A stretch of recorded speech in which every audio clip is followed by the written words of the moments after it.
Once upon a time, in a poor village surrounded by wide farmlands, there lived a widow named Mama Grace. She had only one daughter, Ada, a young girl with bright eyes and a gentle smile. Life was not easy for them. Since her husband's death, Mama Grace struggled to provide. She worked from morning till night, planting cassava, weeding, carrying firewood, and selling vegetables at the market just to buy food. But no matter how poor they were, Mama Grace always reminded her daughter to walk with dignity. Ada, she often said, "Poverty is not shame, but wickedness is." Those words kept Ada strong whenever villagers mocked her torn clothes or empty basket. One year, the village prepared for the annual harvest festival. The square was decorated with palm leaves, drums echoed, and people gathered with joy. For Ada, the festival was a chance to forget hunger for one night. She tied her mother's old wrapper and walked with her friends to watch the dancers. That same night, a group of flashy cars drove into the village. The air filled with the sound of horns and laughter. It was Daniel, the only son of a powerful billionaire. His father owned big companies in the city, and Daniel was known for his reckless living. He was tall, handsome, and arrogant, the kind of man who believed money could buy anything. He had come with his rich friends to the village festival, not out of love for culture, but for entertainment. When Daniel's eyes fell on Ada, something stirred in him. She was different from the girls who usually threw themselves at him. Though her clothes were simple, she carried herself with quiet beauty. Daniel smirked and whispered to his friends, "That one will be mine before the night ends." As the festival went on, Daniel approached Ada with smooth words. "You are too beautiful to be in this village," he said. "Come with me, and I will change your life." Ada shook her head. "Leave me alone. I don't want trouble." But Daniel was not a man who accepted refusal. He bought her roasted meat, offered her drinks, and flattered her with promises of a better future. At first, Ada resisted, but her innocence and trust slowly gave way to his charm. Daniel lied that he loved her, that he would marry her, that his parents would welcome her into their wealthy family. The night grew darker, and before Ada understood the danger, Daniel had gotten what he wanted. He left her with a careless smile, driving away in his car, while Ada stood under the moonlight, confused and broken. Weeks later, Ada discovered she was pregnant. Her heart shook with fear. She thought of her mother, of the shame, of the villagers' gossip. She ran to the city to find Daniel, hoping he would keep his promise. But when Daniel heard her words, his face twisted with anger. "Pregnant? With my child? Are you mad?" he shouted. "Do you think a poor farmer's daughter can trap me with a baby? Never." Ada cried and begged. "Daniel, please. You promised me marriage. I didn't force myself on you. This is your child." But Daniel's pride was too strong. "Listen to me," he said coldly. "If you ever come near me again, you will regret it. I don't know you, and I don't want to know you." With tears blinding her eyes, Ada returned to the village. Her mother, though heartbroken, embraced her. But the shame was heavy. The villagers whispered and laughed. Ada carried her burden in silence, while her mother prayed every night for God's mercy.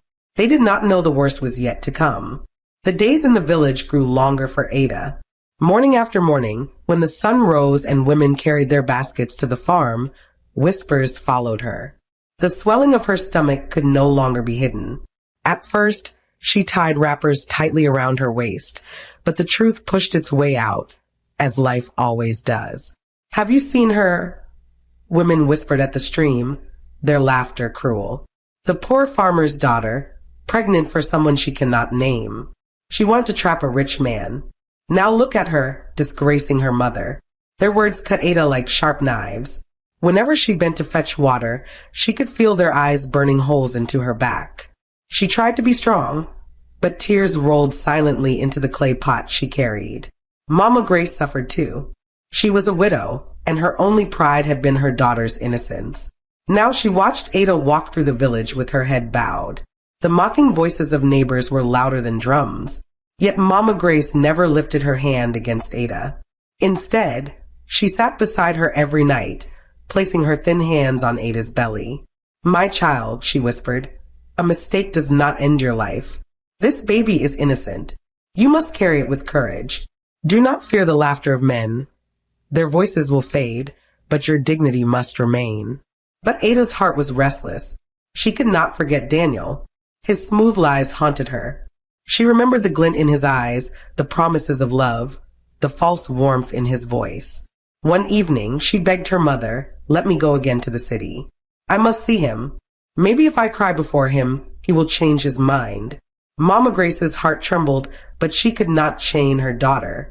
With a heavy sigh, she gave Ada transport money, the little she had earned from selling cassava. "Go, but go with God," she said. The city was loud and bright, a different world from their quiet village. Ada's wrapper looked strange among the shining dresses of city girls. She stood outside Daniel's father's mansion, holding her stomach with one hand and her hope with the other. When at last Daniel came out, his face twisted with disgust. "You again," he barked. "Did I not warn you? Do you want my father to see you here and disgrace me?" Ada fell to her knees. Her tears flowed freely. "Daniel, please. I have nowhere else to go. This child is yours. My mother is old and poor. If you will not marry me, at least accept your blood. Do not leave me to suffer alone."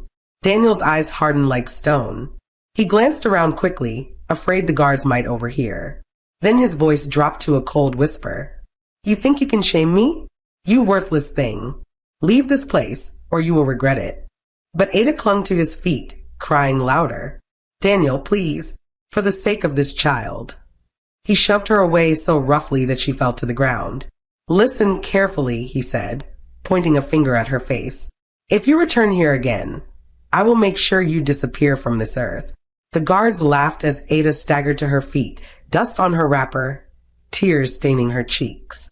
She ran until her legs ached, until her cries drowned in the city noise. That night she returned to the village broken, her hope crushed like dry leaves. When Mama Grace saw her, she wrapped her arms around her daughter. "What did he say?" she asked with trembling lips. Ada sobbed into her mother's chest. "He called me worthless. He said if I go back again, he will destroy me." The old widow closed her eyes, pain etched deep into her wrinkled face. She whispered, "God in heaven, is this the reward of the poor? Must we suffer because we have no name, no power, no wealth?" The fire in her heart burned, but she kept silent. For now, she chose to protect her daughter. But in her silence, an unspoken storm was gathering, a storm that would soon meet Daniel's cruelty. Mama Grace was not a woman of boldness. All her life she had bowed to hardship, swallowing tears in silence. But as Ada's belly grew and the whispers in the village turned to open insults, something inside her changed. The shame was no longer hers alone. It had become a wound pressed into her daughter's soul. One dawn, she tied her old faded wrapper across her chest, placed a scarf over her head, and began the long journey to the city. She carried no gift, no food, nothing but the trembling courage of a mother defending her only child. Ada wept when she saw her mother preparing to leave. "Mama, don't go. They will laugh at you. They will not listen." But Mama Grace shook her head. "A child may be rejected by the world, but never by her mother. If Daniel will not hear you, perhaps he will hear me." The road was long and dusty.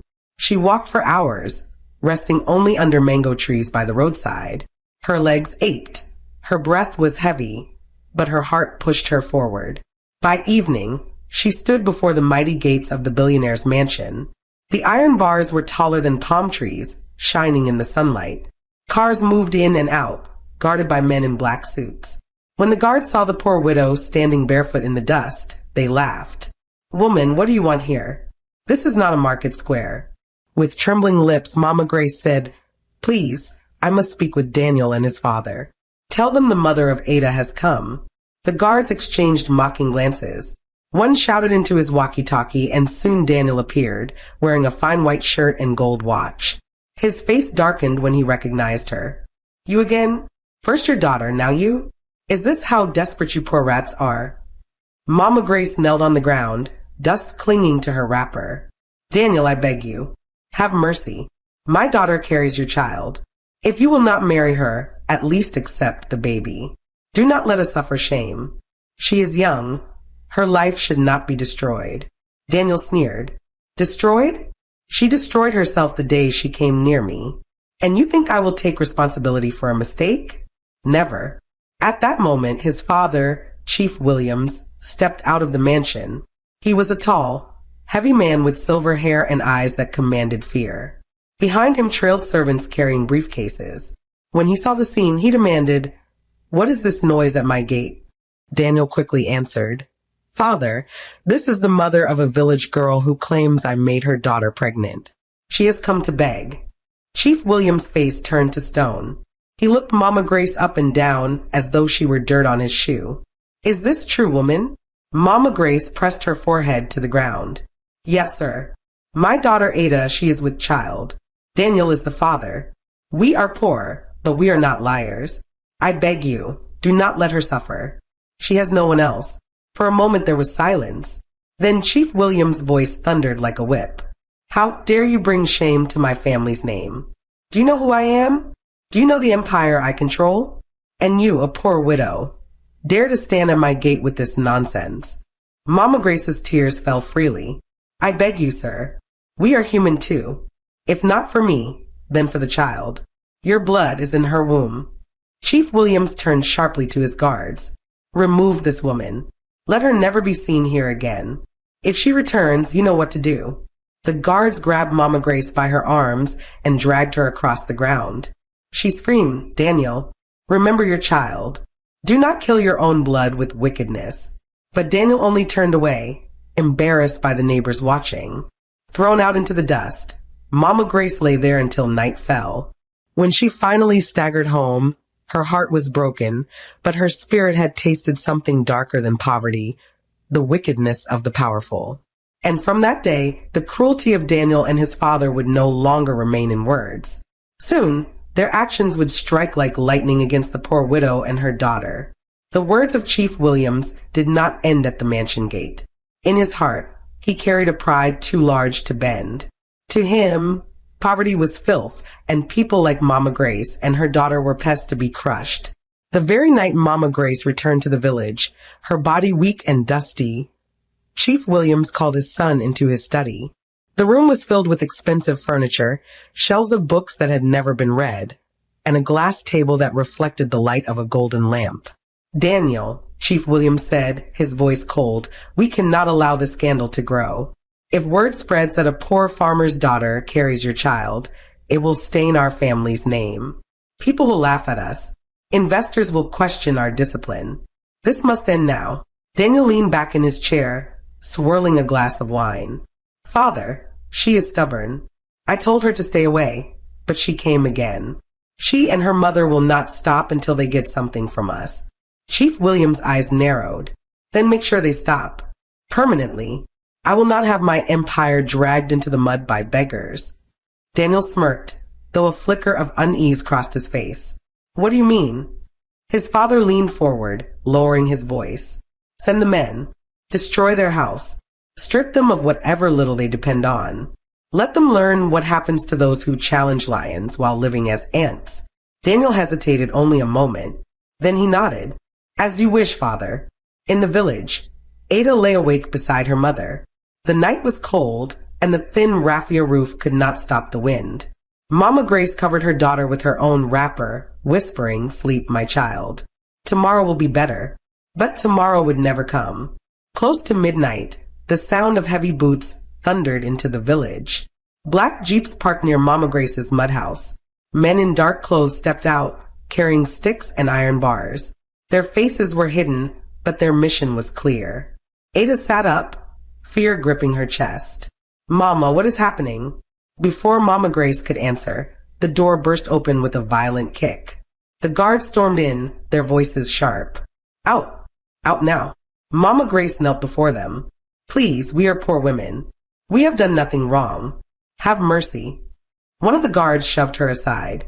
"Orders are orders. Move." They began tearing at the house, smashing clay pots, overturning the wooden bed, breaking the roof with their iron bars. The fragile walls cracked and fell, scattering dust into the night air. Ada screamed as she clutched her swollen belly, trying to save what little belongings they had. "Please stop. There is a pregnant woman here. You will kill us." But the guards only laughed. their boots trampling clothes, food, and memories. Within minutes, the house that had sheltered the widow and her daughter was nothing but ruins. Mama Grace held Ada close as they were pushed outside into the cold night. The guards drove away, leaving behind silence, a silence heavier than thunder. The villagers, who had watched from afar, whispered among themselves. Some pitied the widow, others were too afraid to help. No one dared to challenge the men of the rich. That night, under the open sky, Ada wept until her body shook. "Mama, where will we go? We have nothing now." Mama Grace tried to be strong, though her tears would not stop. "My daughter," she said softly, "a house may fall, but life must continue. We will endure." But the wind grew colder, the hunger sharper, and the ground harder. The destruction was not just of mud walls. It was the destruction of hope. And soon, the cruelty of that night would claim a life no amount of wealth could ever restore. The night after their house was destroyed, the moon hung pale and far away. Mama Grace and Ada sat on the bare ground, leaning against one another for warmth. The wind whistled through the trees, carrying with it a sharp chill that bit into their bones. Ada wrapped her arms around her swollen belly. "Mama, I am cold," she whispered, her teeth chattering. Mama Grace pulled her close, pressing her own wrapper over Ada's shoulders. "Take this, my child. I can endure." But Ada shook her head. "No, Mama. You will fall sick." Mama Grace forced a smile through trembling lips. "I have already lived half of life. You have a child to protect. Keep it." The words fell like stones in Ada's heart. She looked at her mother, whose face was lined with wrinkles of struggle. The woman who had once been strong in the farm now looked thinner, weaker, her back bent from years of hardship. And now, without a roof, even the little strength she had was draining away. When morning came, they rose to face hunger. The pot they once used for cooking lay broken in the rubble. Their tubers of yam and dried cassava had been scattered, trampled by boots. Not a morsel remained. Ada, weak from pregnancy, tried to search for food.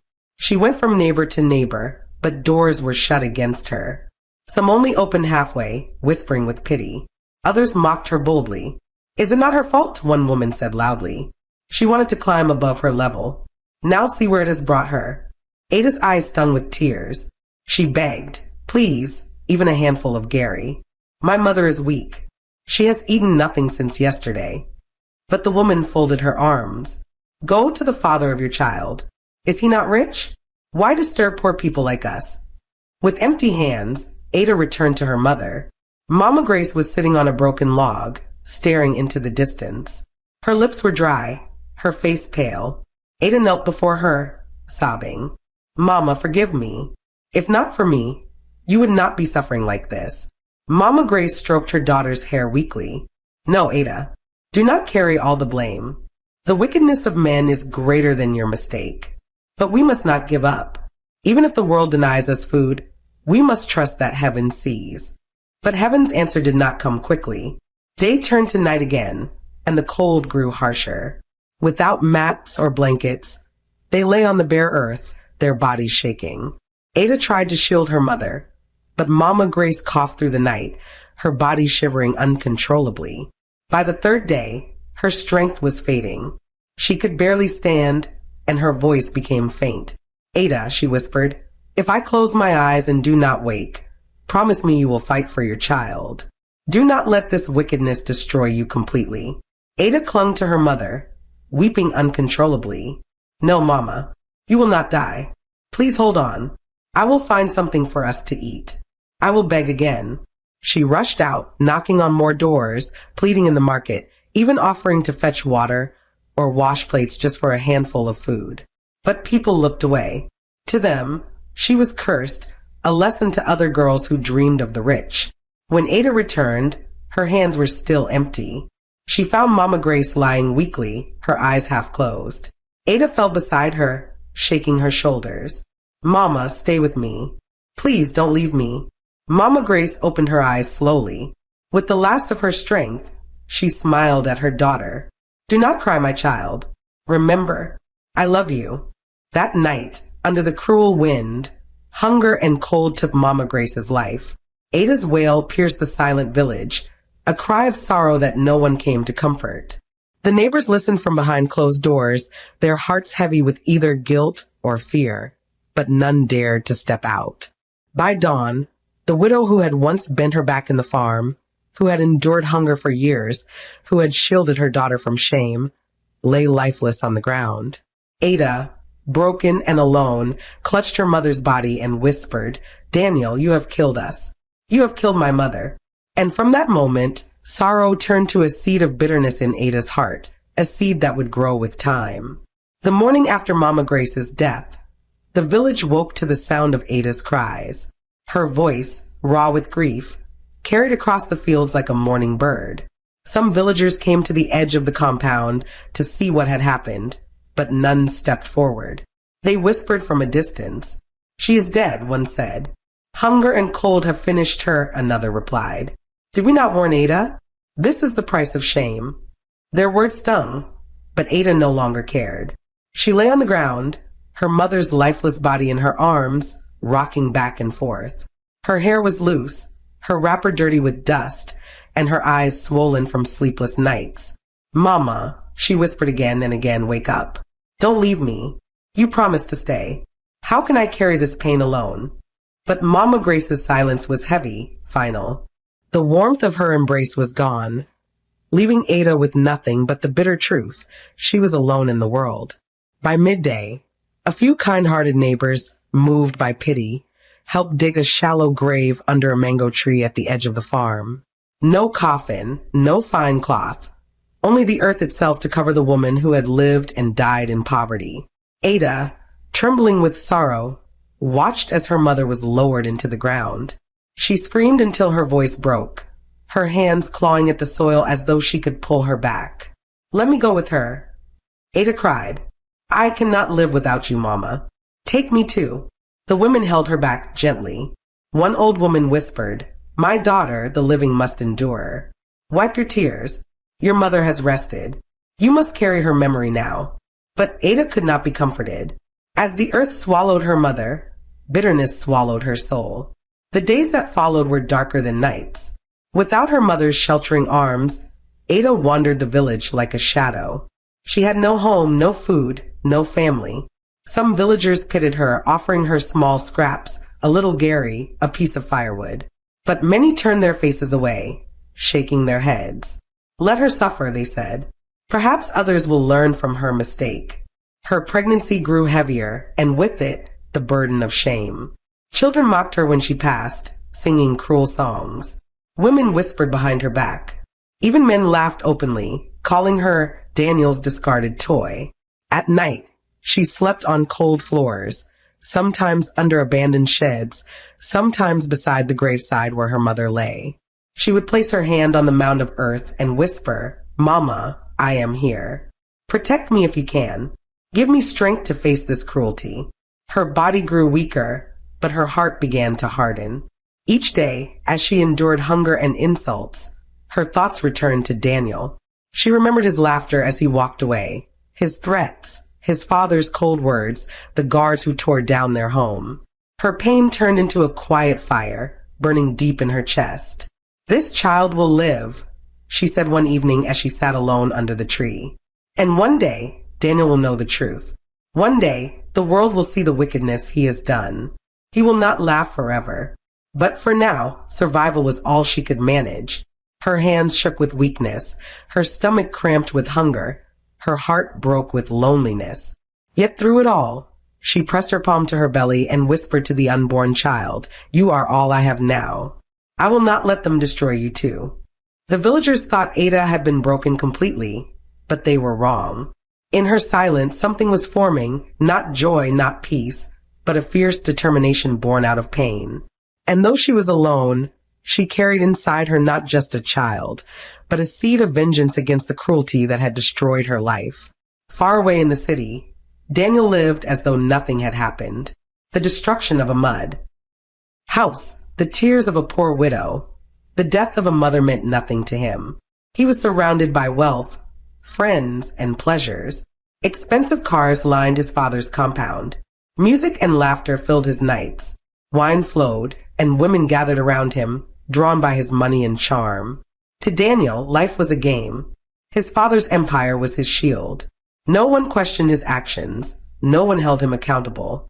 If rumors of Ada's pregnancy reached his ears, he laughed them away. She wanted to climb where she did not belong, he told his friends. She is lucky I spared her life. And they all laughed with him, mocking the poor girl they had never even seen. Chief Williams, too, carried on with pride. He signed contracts, shook hands with politicians, and gave speeches about family honor and discipline. To the world, he was a man of integrity. Only he and his son knew the truth buried beneath their glittering wealth. The truth of a ruined home and a dead widow. But in the village, life was a shadow of that careless city.